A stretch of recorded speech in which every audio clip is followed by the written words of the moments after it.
Salve, nação corintiana, tudo bem com vocês? Sejam bem-vindos ao canal. Pessoal, vitória gigantesca do Timão, colocou uma mão na taça. Vamos ver aí continuação do que a mídia disse após a vitória do Timão no primeiro jogo da final do Campeonato Paulista. Mas antes disso, pessoal, peço encarecidamente para vocês, quem puder deixar o like, ajuda demais, demais mesmo o canal. E quem puder se inscrever, quem não é inscrito, ajuda muito a crescer, a continuar trazendo esse conteúdo para vocês aí. Muito obrigado por quem ficou até aqui e vai, Corinthians! Muito bem, daqui a pouco a gente vai ouvir o Abel Ferreira, daqui a pouco a gente vai falar também sobre a decisão do Campeonato Carioca. Enfim, é bom lembrar que amanhã tem linha de passe pós-sorteio da Libertadores, que o Corinthians está nessa Libertadores, o Palmeiras também está na Sul-Americana. O Palmeiras está na Libertadores, Eu não o Corinthians foi para a sim, Sul-Americana. Mas tem sorteio, vai ter sorteio amanhã. O Fluminense também tem sorteio amanhã. O Fluminense que foi para. O Fluminense está onde? Sul-Americana. Sul-Americana. E o Flamengo está na Libertadores. O Internacional que está. Libertadores. E o Grêmio que está na Sul-Americana. Então tem um pouquinho de cada, está bem dividido, né? Todo mundo. Muito bem. Você vai acompanhar o sorteio com a gente e o linha de passe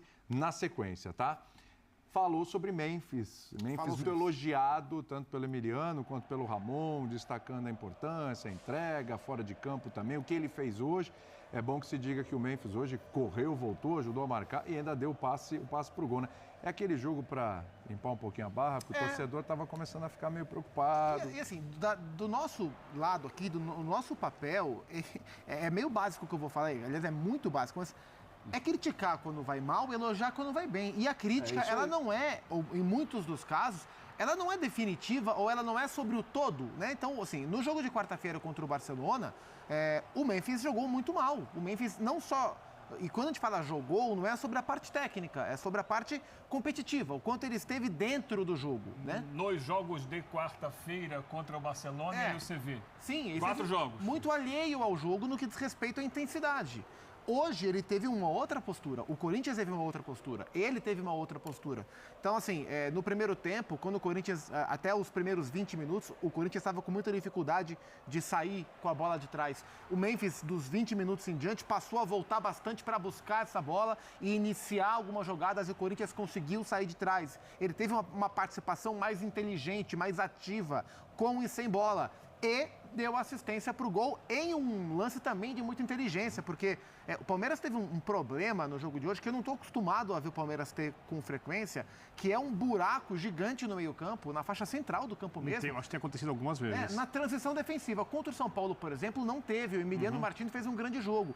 Hoje, algumas vezes que o Palmeiras subiu para marcar um pouco mais alto e o Corinthians conseguiu quebrar essa primeira linha de marcação, Falta compactar. o Memphis e o Carrilho, em diferentes momentos, aliás, partidaça do Carrilho, o Memphis e o Carrilho, em diferentes momentos do jogo, tiveram muito espaço para progredir. O gol, o Memphis teve esse espaço para progredir, ganhou do Richard Rios, acabou levando e dando o passe, a gente vê aí, para o Yuri fazer. Então, foi uma resposta do Memphis também.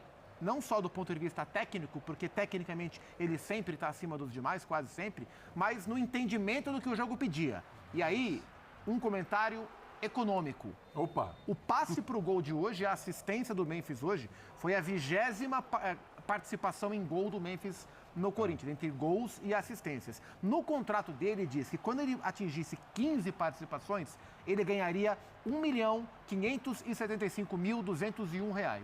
A partir da contribuição 15, a cada 5 contribuições, até a 30, ele ganha mais R$ 1,5 milhão. Então, 15 ele ganhou, 20, 25 e 30. Hoje foi a 20ª participação dele em gol desde que chegou ao Corinthians. Então, não sei quando, amanhã, depois, quarta, vai ter um Pix de R$ 1.575.201. É mais ou menos o teu contrato com linha de passe, né? No meu caso, são a cada 5 comentários bons. Eu já fiz 3. Eu tô aqui há 5 anos. Eu já fiz 3. Faltam 2. Eles chegarão e eu vou te pagar o show. Esse ritmo em Prometo que eu te pago o 2030 e qualquer coisa. Um shopping, tá bom. Mas valores à parte, eu acho que a questão envolvendo o Memphis é de participação no jogo. Sim, tá? sim. Hoje ele participou muito de um jogo que pedia participação. No meio da semana ele não participou. Mesmo assim, teve um lance que ele chuta gol contra o Barcelona no primeiro tempo. 28 minutos. Né? Mesmo na Libertadores, concordo que o Eugênio não jogou nada na Libertadores. Mas quem pifou o Bidu para fazer um gol contra o UCV aqui foi ele. Então, em alguns momentos, e mesmo pegando, vamos pegar o acumulado do ano, o clássico contra o Santos, quem coloca o Yuri Alberto em condição para abrir o placar de um jogo difícil, decisivo contra um rival de uma perna só, também foi o Memphis. Mas ninguém questiona isso. Não, mas muita gente questionou isso. Contra o Mirassol, ele teve Depois do jogo, Não, professor. Depois do jogo contra o Barcelona, Professor. muita gente, e eu quando falo muita gente, estou falando da imprensa também. Não estou falando só de Eu sei que você está torcedor. falando da imprensa. Eu ouvi termos muito pesados em relação a esse rapaz e eu acho que não é nosso papel. Professor, alguns estão com raiva, outros estão caçando clique. Eu não sei quem falou o quê, mas é assim que funciona. A linha de passe pós-jogo, eu disse o seguinte, Zupac estava comigo. Eu acredito que vai fazer uma bela temporada, porque tecnicamente é um jogador muito acima da média do nosso, muito acima da média do nosso futebol. Depende, obviamente, dos colegas, porque ele não joga sozinho. E me incomodou, e aí foi muito do jogo contra o Barcelona em Guayaquil, mais do que o jogo de volta, porque a grande virtude de qualquer profissional em qualquer área é a capacidade de adaptação. E quando o cara ganha uma fortuna e trabalhou com grandes técnicos, eu espero mais ainda que ele tenha a capacidade de leitura de jogo na partida. O que não significa que, mesmo tendo leitura, toma as melhores decisões. É só entender o que está acontecendo. Chegou um momento no jogo em Guayaquil, e estou falando isso para chegar na postura, que o Corinthians estava literalmente no córner, atordoado. O Barcelona estava na cara que ia fazer o terceiro gol, por exemplo. Todo mundo comentava que estava vendo o jogo, né? E antes mesmo de fazer o segundo gol, eu falo, cara, eu sei que você não foi contratado para isso. Se eu pudesse falar para ele, eu falaria, só volta para fechar espaço. Volta para ajudar na marcação. Participa mais do jogo sem bola. Porque o jogo, especificamente naquele momento, exigiu isso. Contra o CV, eu concordo com vocês, eu também acho que faltou mais participação, mas também desconfio que ele achava que em algum momento essa bola ia aparecer mais ali e ele ia resolver o jogo.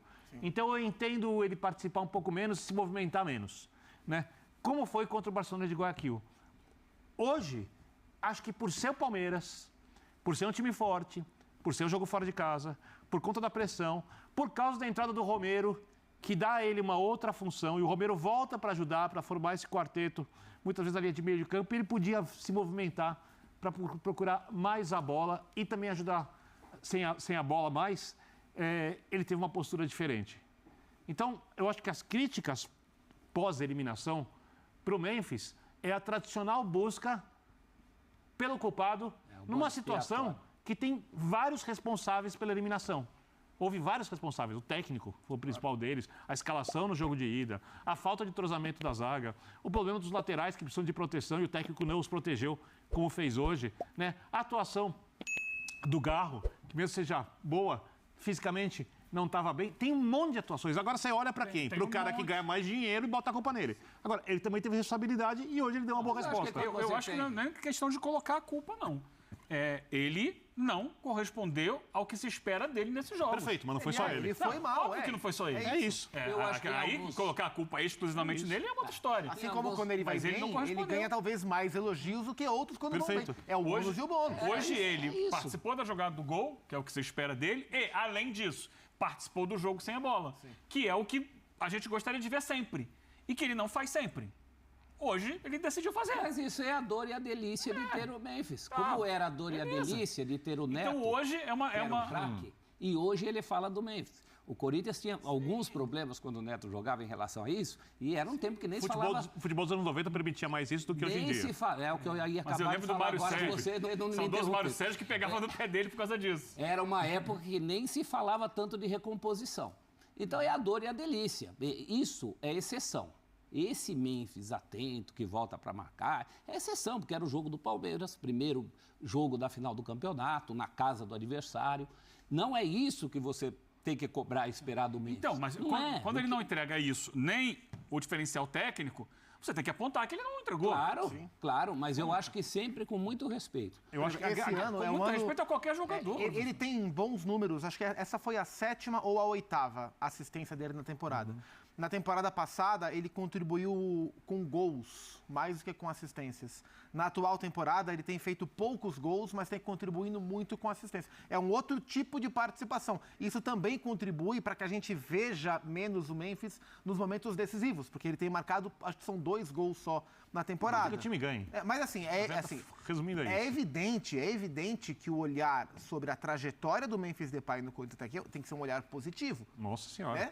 Embora nos duelos que mais se esperava, que eram os dois contra o Barcelona, ali, pontualmente, ele foi mal. E aí, esse é o risco da crítica. Você pegar os dois jogos realmente importantes e contaminar o todo da análise. E esse caminho não pode ser seguido. Temos Abel? Temos o Abel. Daqui a pouco só quero que a gente vai voltar a falar um pouquinho do Palmeiras depois do Abel. Só para não perder de vista, né? O comentário aqui do Emiliano que eu quero destrinchar depois, história, enfrentamos uma potência econômica que não se compara e tal. O Corinthians também é uma potência econômica. Acho que a diferença aí é como os dois clubes são administrados. O Corinthians não pode pagar 25 milhões de euros num jogador, mas pode, por exemplo, ter o Memphis. Mas tem o Memphis, mas o Yuri Alberto não custa pouco, o Coronado não custa pouco. A situação econômica do Palmeiras é bem melhor. Mas a situação econômica do Palmeiras é melhor porque é um time muito melhor administrado há muito tempo. Pelo menos há 11 anos. E só um detalhe de uma coisa. O Corinthians enfrentou péssimas administrações, que um clube que coloca, não sei quantos jogos já empilhou, mais de 40 mil torcedores. O faturamento do Corinthians não deve nada ao faturamento. É uma loucura. E só uma coisa do Abel, que eu queria falar antes da entrevista do Ramon. Eu espero que o jogo de hoje sirva para que o dogma, porque parecia que é uma coisa imutável, do trio de frente seja uma coisa inquestionável. O trio de frente tem que ser usado muitas vezes, mas há momentos em que é melhor não ter o trio de frente. Porque o importante é que o time ganhe o jogo. Que é algo que você vem defendendo. Eu espero que o Ramon saiba interpretar os melhores momentos para isso. Se o Garro tivesse condição, o Garro jogaria. Você acha que tem que jogar o jogo de volta? De qualquer jeito? Se ele tivesse condição? Atenção, Eugênio Leal. Não ouvimos ainda o Abel. Vamos ouvir. Palmeiras, 22 finalizações, 8 na direção do gol, 7 defesas do Hugo. Nenhuma do Everton. Ele vai falar sobre isso. Então, certeza. O Eugênio deu a deixa, vamos lá. Então, pessoal, essa foi a análise da mídia aí. Comenta aqui embaixo o que vocês acharam desse jogaço do Timão aí. Taticamente, praticamente perfeito. Colocou uma mão na taça. Tá muito perto do título do Campeonato Paulista. Em cima do maior rival. Vai decidir em casa. Vamos dar aquela ansiedade. É só daqui 10 dias. O time vai ter tempo de se preparar. Quem sabe o Garro esteja mais em forma aí. Vamos ver. Mas obrigado por quem ficou até aqui, pessoal. E por favor, quem puder deixar o like e se inscrever no canal, ajuda demais. Beijo no coração de vocês e vai Corinthians!